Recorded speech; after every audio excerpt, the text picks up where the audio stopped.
안녕하세요. 저는 귀여운 손주가 태어날 날만 기다리고 있는 할머니입니다. 살면서 자식 농사만큼 중요한 건 없다고 하잖아요. 저와 남편은 불과 몇 년 전까지만 해도 자식 농사 망했다고 좌절감에 빠져 있었어요. 하지만 시들어 있던 꽃도 희망을 잃지 않고 진심을 담아 키우면 언젠간 다시 예쁜 꽃을 피우듯 저희 자식들도 뒤늦게나마 저희의 진심을 알아주기 시작하더라고요. 저와 자식 간에 있었던 일을 이야기하리라고는 생각을 해본 적이 없었는데 그래도 제 이야기를 통해 누군가에겐 힘이 되었으면 하는 마음에 사연을 보내게 되었습니다. 제게는 티 없이 맑고 순수하며 가족밖에 모르는 바보 같은 남편이 있어요. 저와 남편은 장애인센터에 봉사로 갔다가 우연히 만나 남들과 똑같이 연애를 하고 결혼했어요. 겉모습과 하는 행동을 보면 다른 사람들과 별반 다를 게 없지만 딱 하나 보통 사람들과 다른 점이 있었죠. 그건 바로 남편의 어눌한 말투인데요. 저희 남편은 약간의 언어장애가 있지만 소통하는 데에는 전혀 문제가 없었어요. 말을 오래 하면 살짝 어눌한 게 티가 나긴 하는데 아무 말 안 하고 있으면 비장애인들과 다를 게 없었어요. 겉모습만 보면 비장애인과 구분이 안 가는 남편도 사회생활을 하며 많이 차별을 당했더라고요.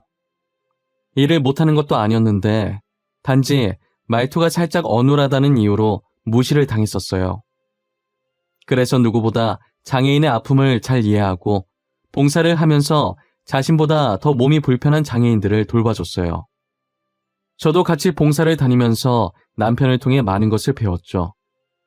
몸이 조금 불편하다는 것뿐이지 장애인도 곧 같은 사람인데 감정이 없는 게 아닐 거잖아요. 저희처럼 맛있다, 이쁘다, 좋다, 슬프다 이런 감정들을 다 느낄 거 아니에요. 가끔 장애인을 바라보는 사람들의 시선이 장애인은 우리랑 달리 감정 같은 건 전혀 못 느끼는 사람으로 보는 것 같다는 생각이 종종 들었어요. 그렇지 않고서야 어떻게 그들을 비웃고 무시할 수 있겠어요? 언젠간 장애인에 대한 인식이 바뀌었으면 좋겠고 지금보다 복지도 좋아져야 한다는 생각에 저부터라도 바뀌어보자라는 마음에 봉사도 많이 하고 기부도 종종 해왔던 것 같아요. 남편은 이런 생각하고 또 실천하려고 노력하는 사람 극히 드물다고 제게 엄지척을 날려주더라고요. 칭찬받으니 괜시리 기분이 좋고 더 열심히 하고 싶은 생각이 들었어요. 남편과 저는 봉사하면서 이야기도 많이 나누고 또 따로 만나면서 장애인들을 위해 우리가 할 수 있는 것들이 뭐가 있나 알아보면서 자연스럽게 친해지게 되었어요. 저는 남편과 그렇게 오래 말하면서 불편하다는 생각이 하나도 안 들었어요. 말투가 남들과 달리 아주 살짝 어눌하긴 하지만 의사소통이 안 되는 것도 아니고 남편이 제게 하고자 하는 말 다 할 수 있고 제가 남편에게 하는 말도 다 알아듣고 이해하니까요. 그리고 약자를 배려하고 아이들을 좋아하고 맑고 순수한 마음이 너무 예뻐 보였어요. 장애인이든 비장애인이든 상관없이 오로지 순수한 마음 하나만으로 제 마음을 빼앗아갔어요. 제가 결혼하고 싶은 사람이 생겼다고 부모님께 남편을 소개했을 때 솔직히 반대하실 줄 알았어요. 저희 부모님들이 가부장적인 성격이라 꽉 막혀 계신 분들이라고 생각했거든요. 그런데 남편을 보자마자 그동안 얼마나 고생을 많이 했겠냐고 안아주시는 거예요. 저를 워낙 엄하게 키우셔서 부모님께 그런 면이 있었는지 살면서 처음 알게 되었어요. 부모님은 못난 딸 잘 부탁한다며 안고 있던 남편을 쳐다봤는데 남편이 울고 있는 거예요. 이렇게 쉽게 울어서 딸을 믿고 맡길 수 있겠냐며 웃으시니까 남편은 바로 옷소매로 눈물을 훔치더니 눈물 참으려고 눈을 부릅뜨더라고요. 그 모습에 저와 부모님이 얼마나 웃었는지 몰라요. 그렇게 예상보다 쉽게 결혼 허락을 받았고 상견례 후 결혼 날짜를 잡았어요. 역시 청첩장을 받은 친구들의 반응은 왜 그런 남자를 만나냐는 반응뿐이더라고요. 소문으로 들은 친구들한테도 같은 내용의 문자가 날라왔었어요. 저는 그런 문자들을 받을 때마다 대답할 가치를 못 느껴서 답을 안 했죠. 그래도 제 결혼을 진심으로 응원해주는 친구들도 많았어요. 대단하다면서 자기들은 감히 그런 엄도 안 났을 것 같은데 저 보고 많이 배운다고 하면서요. 처음엔 비꼬는 건가 싶을 수 있었는데 정말 제게 한 말이 빈말은 아니었는지 그 뒤로 정말 장애인 봉사도 다녀오고 간간히 기부도 하고 그러더라고요. 가끔은 저랑 저희 남편과 같이 장애인 봉사를 간 적도 있어요. 저로 인해 조금씩 바뀌는 친구들을 볼 때마다 괜히 뿌듯해지더라고요. 저는 지나가는 사람들이 전부 다 알 정도로 그렇게 유명한 화가는 아니었지만 제 그림을 찾는 마니아층이 탄탄하게 있어서 밥벌이를 하고도 남는 화가였어요. 원래 집이랑 작업실을 분리했었는데 작업실 가기 전 준비하는 시간이 너무 아깝더라고요. 그래서 이번에 결혼하면서 신혼집을 작업실 겸 해서 조금 큰 2층 집으로 장만을 했어요. 1층은 온전히 저희 가족 생활하는 공간으로 활용했고 2층은 제 작업실 겸 남편 작업실로 만들었어요. 남편은 당장 작업할 게 없었지만 혹시나 나중에 하고자 하는 일이 생기면 쓰라고 만들어 놨었어요. 하지만 아이들이 태어나면서 남편은 육아를 하느라 바빴고 남편의 작업실은 아이들의 놀이터가 되었죠. 집이 곧 작업실이다 보니 아들 셋을 낳고도 육아에 문제될 게 전혀 없더라고요. 제가 작업할 땐 남편이 봐주고 작업이 끝나면 제가 아이들을 보고 남편을 쉬게 했어요. 남편과 붙어있는 시간이 더 길어서 아이들이 어찌나 남편을 좋아하던지 질투가 날 때도 있었어요. 하지만 그건 세상에 대해 아무것도 모를 순수했던 어릴 때의 이야기고 아이들의 머리가 클수록 말이 어눌한 남편을 멀리하기 시작하더라고요. 아빠 곁에서 한시라도 안 떨어지려고 하던 아이들이 이젠 자신의 근처에도 오지 말라고 하니 남편은 당연히 바뀐 아이들을 보면서 슬픔에 잠겨 있었죠. 한 번은 학부모 상담이 있어서 학교에 가려고 하는데 첫째가 진지하게 말을 하더라고요. 엄마, 아빠는 학교 안 오면 안 돼? 솔직히 우리 아빠는 다른 아빠들이랑 다르잖아. 나 진짜 부끄러워서 학교 못 다녀. 그러니까 엄마만 와. 알았지? 너 그게 무슨 말버릇이야? 내가 그렇게 가르쳤어? 아빠가 너 얼마나 이뻐했는데 어떻게 그래? 아, 싫은 걸 뭐 어쩌라고. 나 아빠가 말 더듬는 거 싫어. 그냥 말을 안 했으면 좋겠어. 가만히라도 있으면 괜찮은데 가서 말할 거 아니야. 누가 듣기라도 하면 어떡해. 나는 싫어. 부끄러워. 너 진짜 왜 그래? 원래 안 그랬잖아. 어릴 땐 아빠 좋다고 따라다녔었잖아. 도대체 왜 이렇게 아빠한테 상처를 주는 거야? 어? 엄마는 왜 자꾸 어릴 때 얘기를 꺼내? 지금은 싫다고. 내가 싫다잖아. 엄마만 오라는 게 그렇게 잘못된 거야? 엄마만 와도 되는 거잖아. 굳이 둘 다 와야 돼?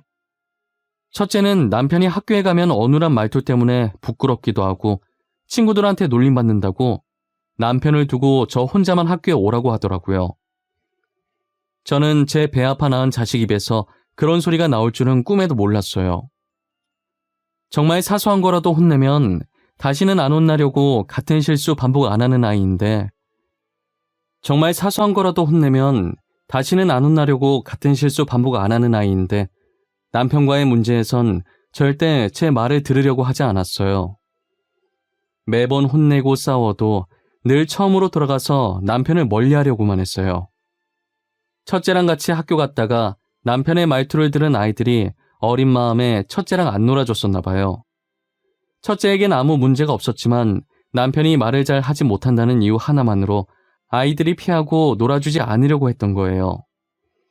물론 그 아이들이 하는 행동은 정말 잘못된 것이고 그것 또한 가정교육의 문제였겠지만 첫째는 그 일로 상처를 받았고 원인이라 생각하는 남편에게 화풀이를 하게 된 거죠.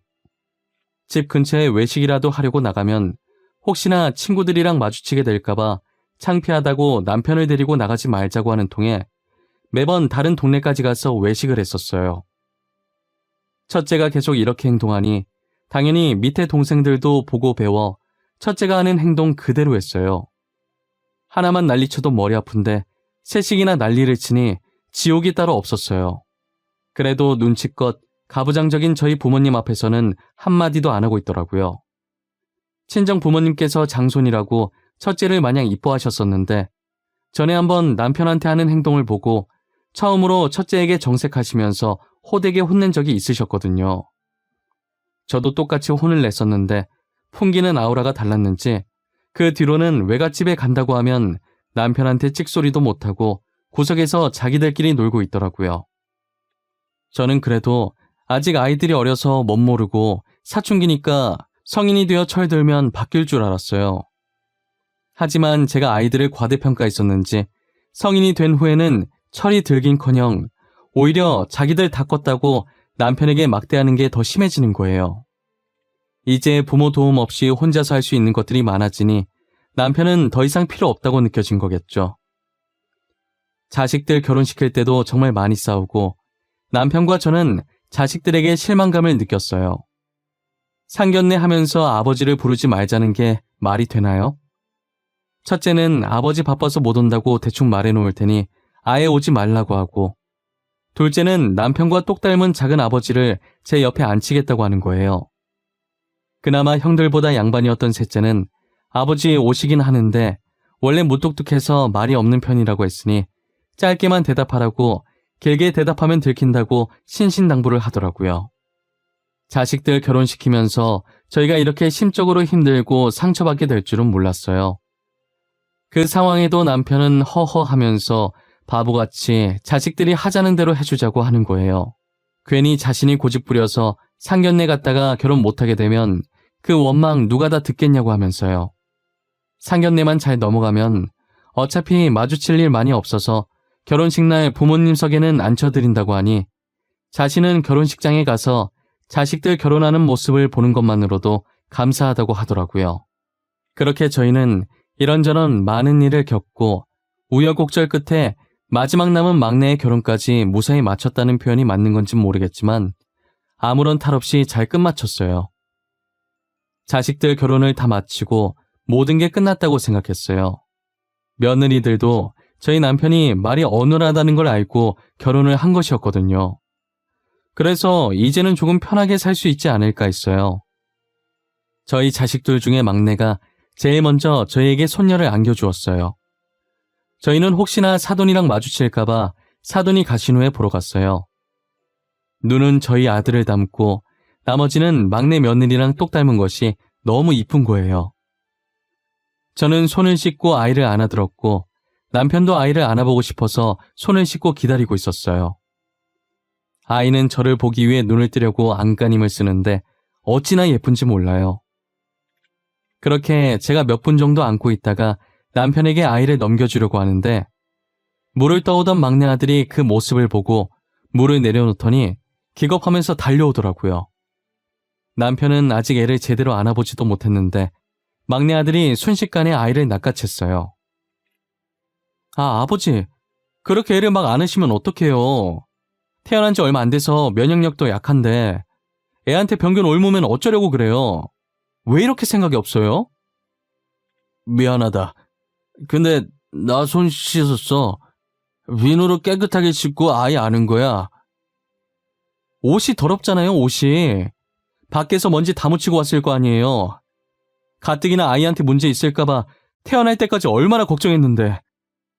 너 방금 한 말 무슨 뜻으로 말한 거야? 아이한테 문제 있을까봐 걱정했다고? 무슨 문제 때문에 걱정한 건데? 혹시 내가 생각하는 그런 거 아니지? 어머니가 생각하는 거 맞아요. 혹시나 우리 애한테도 장애 있으면 어쩌나 걱정했어요. 유전일 수도 있는 거잖아요. 저희는 운 좋게 아니었지만 저희 딸은 그럴 수도 있잖아요. 오빠, 부모님한테 말을 왜 그렇게 해? 내가 저번에도 그렇게 얘기하지 말라고 그랬지. 왜 계속 아버님을 못 살게 굴어, 어? 아이 일이네. 오빠도 아이 만지지 마. 내가 낳은 아이야. 막내 아들이 하는 얘기를 들으면서 얼굴이 점점 붉어지던 막내 며느리는 결국 못 참고 한 소리를 한 뒤 막내 아들에게 안겨있던 아이를 뺏어 들었어요. 남편에게 사과하기 전까진 아이 못 만지게 할 거라고 하니 어쩔 수 없이 사과를 하더라고요. 진심이라는 건 눈꽃만큼도 찾아볼 수 없는 사과였지만요. 그래도 저희는 막내 며느리 덕분에 손녀를 마음껏 볼 수 있었어요. 막내 며느리가 매일같이 저희 집에 놀러와 저희에게 손녀를 보여주었거든요. 그러다 한 번은 막내 며느리가 짐을 싸서 저희 집으로 온 거예요. 아니, 아가, 이게 무슨 짐들이야? 너 혹시 지혁이랑 싸운 거야? 그래서 짐 나온 거니? 그래? 내 말이 맞아? 저 당분간만 어머님, 아버님이랑 지내도 될까요? 저 오빠 버릇 고칠 때까지 집에 안 들어가려고요. 아이도 오빠한테 맡기고 왔어요. 도대체 무슨 일인데 그래? 아이까지 두고 올 정도로 심하게 싸운 거야? 무슨 일로 싸웠는지 나한테 말해봐. 들어보고 내가 도울 수 있는 일이면 도와줄게. 오빠가 아이 데리고 여기 오는 거 싫어하는 거예요. 저는 같이 아이 봐주셔서 좋은데. 그래서 화나서 당분간 나가 있겠다고 혼자서 애 잘 키워보라고 하고 나와버렸어요. 그래서 그렇게 짐 바리바리 싸들고 여기로 찾아온 거야? 혹시 매일 와서 그런 건가? 그럼 일주일에 한 번 오겠다고 말 잘해보지 그랬어. 그게 사실 아버님이랑 아이랑 같이 있는 걸 안 좋아해서요. 자꾸 이상한 소리 하면서 아버님이 아이 못 만지게 하라고 하잖아요. 그래서 짜증나서 싸웠어요. 막내 아들은 막내 며느리가 아이를 데리고 저희 집에 가는 것에 불만을 품었어요. 정확히는 저희 남편이 아이를 만질까봐 난리 법석이었던 거죠.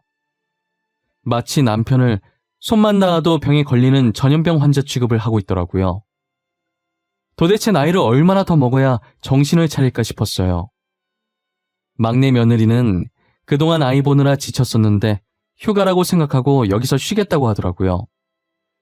저는 아무 생각하지 말고 편하게 있고 싶은 만큼 있다가 가라고 했어요. 집에 며느리가 있는 거랑 없는 게 차이가 꽤 크더라고요. 어찌나 친딸처럼 살갑게 저희를 대하던지 이래서 딸을 낳아야 하는구나 싶었다니까요. 아무래도 며느리가 제 친딸은 아니니 어느 정도 벽이 있기 마련인데 막내 며느리는 전혀 없었어요. 혼자 장 보러 가려는데 괜찮다고 해도 계속 같이 가겠다며 옆에 붙어서 쫑알쫑알 말동무도 해주고 짐 많으니까 자기가 더 무거운 짐 들겠다고 제가 계산하고 있을 때 먼저 짐 들고 저만치 가 있더라고요. 막내 며느리 하나 집에 들어왔을 뿐인데 남편과 둘이 살 때와는 완전 다른 분위기였어요. 막내 며느리는 부모님께서 조부모님을 모시고 살고 계셔서 어릴 때 조부모님과 함께 지냈다고 하더라고요. 어릴 때 할머니, 할아버지와 함께 살아서 그런가 어른 공경할 줄 알고 기본이 되어 있는 아이였어요. 막내 며느리 얘기를 듣는데 우리 아들들도 친정 부모님께 맡겼다면 막내 며느리처럼 남편도 잘 챙겨주고 올바르게 잘 자라주지 않았을까 하는 생각이 잠깐 들었어요. 막내 며느리랑 같이 지내면서 저와 남편을 친부모님처럼 챙기는 모습에 저런 아이가 제 친딸이었으면 얼마나 좋았겠나 싶었던 적이 한두 번이 아니었죠. 그런데 무슨 바람이 불었는지 막내 아들도 짐을 싸서 저희 집으로 들어오겠다고 하더라고요. 조만간 자기 집에 있던 가구들도 올 건데 여기 있는 거 오래된 거라 버리고 자기 집에서 쓰던 것들 얼마 안 된 것들이니 그걸로 갈아치우자고 하면서요. 달라진 막내 아들을 보고 며느리는 웃고 있었고 남편과 저는 당황해하고 있었어요. 너 갑자기 뭐야? 며느리 데리러 온 게 아니라 우리랑 여기에 같이 살겠다고? 너가? 우리랑? 왜? 언제는 네 딸 만지는 것도 싫어하더니? 그동안 죄송했어요. 집사람이 그러고 간 뒤로 많이 생각했어요. 그동안 제가 두 분께 상처만 준 것 같더라고요. 정말 반성 많이 했어요. 어머님, 저희 여기서 살아도 되죠? 오빠도 살고 싶다잖아요. 저는 어머님이랑 아버님이랑 같이 사는 거 너무너무 좋아요. 나와 네 아버지는 상관없는데 너네가 불편하지 않겠니? 둘이 화해한 것 같은데 그냥 둘이서 재미나게 살지 그래. 우리는 괜찮아. 에이, 뭐가 불편해요. 저희는 하나도 안 불편해요. 오빠도 결혼 전까진 여기서 살았는데 불편할 게 뭐 있겠어요. 그리고 저는 이렇게 같이 사는 게 더 재밌어요. 막내 며느리는 제게 팔짱을 끼면서 같이 살게 해달라고 애교를 부리더라고요. 저야 같이 살면 시끌벅적한 게 사람 사는 집 같고 좋지만 아이들이 불편할까 걱정이었어요. 아이들은 불편할 것 하나 없다고 같이 살겠다고 하길래 못 이기는 척 그러라고 했죠. 도대체 막내 며느리가 어떻게 꼬등인 건지 모르겠지만 막내 아들이 많이 달라졌더라고요. 아직은 어색하지만 먼저 남편에게 다가가서 과일 건네고 목욕탕도 같이 가는 거예요. 달라진 아들의 모습에 놀라서 막내 며느리를 쳐다보면 아무 말 없이 웃으면서 어깨를 으쓱 하더라고요. 제가 다른 건 몰라도 며느리 하나는 정말 잘 뒀다는 생각을 했어요.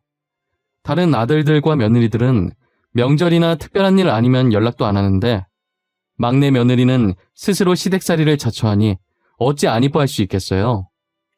그렇게 막내 아들 내외랑 지내다 명절이 다가와 삼형제의 내외가 모이게 되었어요. 첫째와 둘째는 달라진 막내 아들을 보고 비아냥거리기 바쁘더라고요. 지혁이 말이야, 언제부터 저렇게 아버지를 챙겼다고 난리래? 아버지 뒷공무니만 쫓아다니네. 벌써부터 유산 노리고 저러는 건가? 에이, 설마. 근데 아버지 유산이랄 게 있나? 어머니 유산이면 몰라도 지혁이 아예 집도 정리하고 여기서 산다며. 진짜 아버지 우리 몰래 숨겨놓은 재산 있는 거 아니야? 그렇지 않고서야 저렇게 챙길 필요가 있어? 같이 아버지 무시할 땐 언제고 이제 와서 왜 저래? 이놈들아, 제발 철 좀 들어라. 너넨 언제 철 들려고 이러냐? 형이라는 놈들이 동생 욕을 해서 쓰겠어? 동생 좀 보고 배워. 뒤에서 동생 욕한다고 바쁜 한심한 아들들 머리를 숟가락으로 가볍게 쳤어요.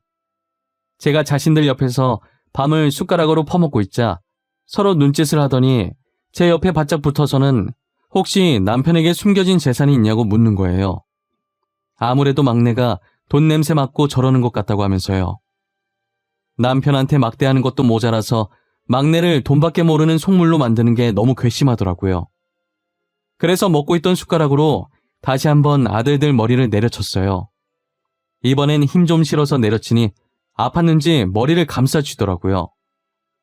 저는 주제를 바꿔보려고 손자 얘기를 하기 시작했어요. 너네는 언제 애 낳으려고 그러냐? 다 늙어서 낳을래? 너네 지금 결혼한 지가 언제야? 너는 6년, 너는 4년 됐지 않았니? 그러다 노산으로 애 낳기 힘들어진다. 낳을 거면 빨리 낳아. 아, 나도 낳고 싶어. 낳고 싶다고. 지금 누구 때문에 못 낳고 있는데. 우리라고 뭐 이러고 싶어서 이러는 줄 알아? 맞아. 우리도 아들, 딸 낳고 싶은데 무서워서 못 낳고 있는 거야. 엄마는 잘 알지도 못하면서 우리한테 그래? 무섭긴 뭐가 무서워. 애는 여자가 낳지. 네가 낳아? 막내 봐라. 막내는 벌써 낳아서 지금 애가 저만큼 컸다. 그러니까 쟤는 장이 하나 할까봐 겁나지도 않나. 어떻게 낳을 생각을 했지? 나는 진짜 우리 애도 장이 있을까봐 못 낳겠던데. 우리는 운 좋게 건강하게 태어났지만 한 대 걸러서 우리 애가 장애 있으면 어떡해. 우리 집사람도 엄청 걱정해. 애는 낳고 싶은데 문제 생길까봐. 아들들이 저렇게 얘기하니 며느리들도 무섭다고 한마디씩 거들기 시작하더라고요. 저는 와중에 남편이 제 심부름으로 잠시 밖에 나가 있어서 이 자리에 없다는 게 다행이라는 생각이 들었어요. 만약 같은 공간에 있어서 이 말을 들었다면 얼마나 상처를 받았겠어요. 순간 저도 욱해서 아들과 며느리들한테 그런 식으로 살지 말라고 소리쳤고 제 목소리가 커진 걸 듣고 부엌에 있던 막내 아들 내외가 무슨 일이냐고 뛰쳐나왔어요. 진짜 보자 하니까 너네 진짜 그딴 식으로 살지 마. 그러다 천벌받아. 그리고 첫째랑 둘째, 너네는 부모님이 그렇게 가르치셨니? 시아버지 대우 그딴 식으로 하라고 하셨어? 어머님, 무슨 일이에요? 왜 목소리가 커져요? 싸우는 거예요? 너네 아버지는 장애 가지고 태어나고 싶었겠니? 어? 내가 그동안 아직은 어려서 그렇겠지. 성인이어도 아비가 안 되어봐서 아비 마음을 모르겠지 하면서 그냥 넘겼어. 근데 정도가 심하지 않니? 우리는 걱정도 못해. 솔직히 우리가 틀린 말 한 것도 아니잖아. 우리 몸에 아버지 유전자 있으니까 우리 자식이 장애아로 태어날 가능성이 있는 거 맞잖아. 큰아주머님, 말을 왜 그렇게 해요? 키워준 아버지한테 그렇게밖에 말 못해요? 저희 할아버지도 장애인이셨어요. 근데 저희 아빠도 저도 비장애인이고 제 딸도 비장애인이에요. 막내 며느리는 첫째 아들 말에 들고 있던 뒤집개를 바닥에 던지면서 소리쳤어요. 갑작스러운 막내 며느리의 고백에 다들 놀란 듯 막내 며느리만 쳐다보고 아무 말도 못하더라고요. 그리고 울분을 토하듯 지금은 우리가 비장애인이지만 우리라고 장애인 안 될 줄 아냐고, 당장이라도 사고 잘못 나면 장애인 될 수 있는 거라고 주먹을 쥐면서 소리 질렀어요. 서열로 보나 나이로 보나 막내인 셋째 며느리가 자신들에게 삿대질하면서 소리를 질러도 맞는 말뿐이니 첫째, 둘째 아들 내외들이 아무 말도 못하더라고요. 저는 조용히 방 안으로 들어가 서랍 구석에 박혀있던 수첩들을 꺼내서 아들들 앞에 던져놨어요. 아들들은 제가 던진 수첩을 들더니 저를 쳐다보길래 한번 열어보라고 했어요. 수첩들 표지엔 아들들의 이름이 적혀 있었고 그 속엔 남편의 글씨로 빼곡히 가득 차 있었어요. 그 수첩엔 아들들이 태어난 직후부터 성인이 되어 결혼할 때까지의 육아일기가 적혀 있었어요. 저도 안 썼던 육아일기를 남편이 하루도 빼놓지 않고 써내려갔었죠. 남편은 어느 정도 컸을 때 한 일기장에 다 같이 적어도 됐을 텐데 꼭 한 사람씩 따로 일기를 적었어요. 육아일기를 보고 있으면 남편이 얼마나 자식들을 아껴왔는지 볼 수 있었어요. 늘 자신에게 모진말을 하던 못난 아들들이지만 부모가 아니면 누가 자식의 투정을 받아주겠냐며 그렇게 남편은 자기 가슴이 멍들고 있는 줄도 모르고 항상 아들들 생각뿐이었어요. 첫째와 둘째 아들은 수첩을 읽어 내려가며 조용히 눈물을 흘렸어요. 그리고 다른 공책을 꺼내서 아들들에게 건넸어요. 거기엔 아들들이 그동안 남편에게 어떻게 했는지가 적혀있는 제 일기장이었어요. 아들들이 모진말을 할 때마다 그 말들이 자신을 강하게 만들어준다며 그냥 웃어넘기던 남편의 모습이 담겨있는 일기장이었어요. 그동안 자신들이 뭐라고 말했는지, 남편에게 어떤 상처를 줬는지 적혀있는 제 일기장을 보고 조용히 눈물만 흘리던 아들들은 제 일기장을 보며 오열하기 시작하더라고요. 아들들이 모진말을 뱉는 와중에도 아이들이 자신을 너무 사랑해서 그런 거라고, 더 강해져서 이 세상을 버티라는 뜻이라며 위안하는 남편의 모습에 오열을 하는 거예요. 뒤늦게 들어온 남편은 아들들이 오열하고 있자 놀라서 달려오더라고요. 왜 우냐면서 무슨 일이냐고 제게 묻다가 바닥에 널브러진 수첩들을 쳐다봤어요. 아니, 애들 왜 울고 있어? 무슨 일 있었어? 이 수첩, 내 수첩 아니야? 이게 왜 여기 나와 있어? 아버지, 죄송해요. 그동안 정말 죄송했어요. 철없던 저희를 용서해 주세요. 저희는 아버지 마음도 모르고 정말 죄송해요. 저희는 지금까지 가슴에 대못 박는 말만 했는데 아버지는 한 번도 저희 원망 안 하시고 정말 죄송해요. 아버지, 저희가 잘못했어요. 용서해 주세요. 용서할 게 뭐 있어? 내 자식들인데. 나는 너희들 미워했던 적 단 한 번도 없었어. 그러니까 너네는 용서 구할 일 없었던 거야. 나한테 죄송할 필요 없어. 너네 덕분에 나도 많이 성장했어. 고마워. 오히려 자신을 성장시켜줘서 고맙다는 남편의 말에 아들들은 대성통곡을 했어요. 남편은 미소 짓더니 괜찮다고, 울고 싶을 땐 울라고 하면서 우는 아들들을 안아주었어요. 며느리들도 눈치를 보다가 머뭇거리면서 남편에게 죄송하다고 하더라고요. 결국 며느리들도 눈물을 흘리고 저희 집은 명절 음식 만들다 울음바다가 되었어요. 명절이 지나고 평소에 한 번도 연락 안 왔던 아들들에게 하루에 2번씩 전화가 오더라고요. 오전엔 아침은 먹었는지, 오늘 뭐 할 건지, 저녁엔 저녁은 먹었는지, 오늘 뭐 했는지, 이렇게 2번씩 꼬박꼬박 저희 안부를 묻곤 했어요. 아들이 전화 오면 뒤엔 며느리들한테 안부 전화가 왔어요. 그리고 얼마 지나지 않아서 첫째 며느리가 임신을 했더라고요. 둘째 며느리도 임신하려고 열심히 준비하고 있다고 하고요. 요즘은 아들과 며느리가 효도 대결이라도 하는 듯 번갈아가며 전화가 오고 있어요. 확실히 예전보다 저희 집 방문하는 횟수가 많아졌고요. 남편과 제가 20년 넘게 기다려온 행복이 이렇게 찾아오네요. 오랜 시간이 걸렸지만 오래 걸린 만큼 저희의 행복도 길게 갔으면 좋겠어요. 저와 남편은 요즘 장손 맞을 준비하느라 바빠요. 아직 태어나려면 2달 정도 남았지만 첫째 며느리가 저와 남편을 데리고 아기용품 사러 다니느라 바쁘네요. 저희를 이렇게 잘 챙겨주는 모습을 보니 아들들과 며느리들에게 너무 고마워요. 제 긴 이야기는 여기서 끝내보려고 합니다. 지금까지 들어주셔서 감사하고 제 사연을 들으시고 부모님이 생각나셨다면 당장 전화해서 사랑한다고 말해보는 게 어떨까 싶네요.